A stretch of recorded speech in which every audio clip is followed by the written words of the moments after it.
پانی کی بوند سمندر میں گرے تو سمندر، دریا میں گرے تو دریا، ندی میں گرے تو ندی، اور وہی بوند گٹر میں لیٹرین میں گرے تو گندگی بن جاتی ہے۔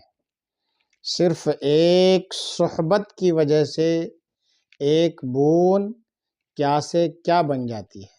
اس لیے صحبت اچھی رکھو، اچھے ماحول میں بیٹھو، اچھے ماحول میں جیو۔ اس لیے کہتے ہیں کہ عطر والے کے پاس بیٹھو گے تو عطر اگرچہ نہیں لگاؤ گے، لیکن عطر والے کی خوشبو تمہارے کپڑوں میں ضرور آئے گی، اور کوئلے والے کے پاس بیٹھو گے تو کوئلہ اگرچہ ہاتھ میں نہ لو، لیکن کپڑے تمہارے کالے ضرور ہوں گے۔ کہتے ہیں نا، تخم تاثیر صحبت اثر، جیسا بیج ڈالو گے پودا ویسا ہی نکلے گا، اور جس صحبت میں بیٹھو گے وہ اثر تمہارے اندر ضرور آئے گا۔